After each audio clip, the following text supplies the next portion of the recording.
December 1, 2017 at 8:02 p.m. an Israeli security center has requested that the U.S. administration give emergency aid to Egypt in a bid to save the regime of President Abdel Fattah AlSisi.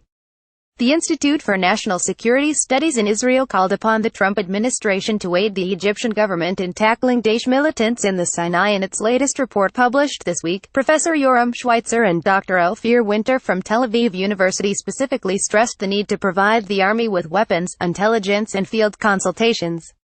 Support from the United States in the form of tweets from President Trump is insufficient. An organized U.S. effort to provide essential assistance is needed, including specific equipment for counterterrorism, for example IED detectors, intelligence and operational and intelligence consulting to take advantage of the United States' experience in fighting the Islamic State in other arenas, the report read.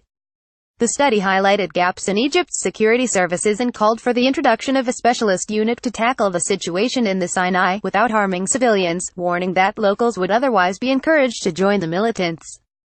The regime's success in enlisting cooperation on the part of the locals against the terrorist infrastructure in Sinai will determine Egypt's success in the campaign against the Islamic State and its affiliates.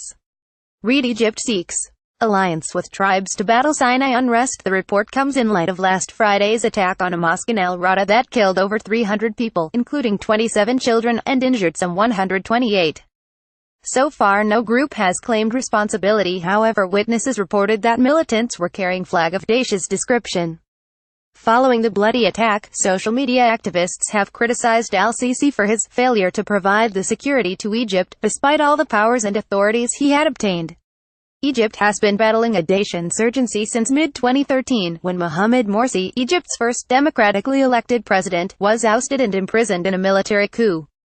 Since then, hundreds of Egyptian security personnel have been killed in attacks across Sinai, especially in the peninsula's volatile northeastern quadrant, which shares borders with both Israel and the besieged Gaza Strip. Friday's attack was a shift for Sinai militants, who have mostly focused on targeting police and soldiers on the peninsula. Since December 2016 they have also begun hitting Coptic Christian churches and pilgrims on the mainland. Israel fears the waning popularity of al-Sisi, who is preparing to run for a second term as president but has so far failed to deliver on his promise of peace and prosperity for the Egyptian people. Read Egypt. Sisi urges army chief to use brute force to restore Sinai security.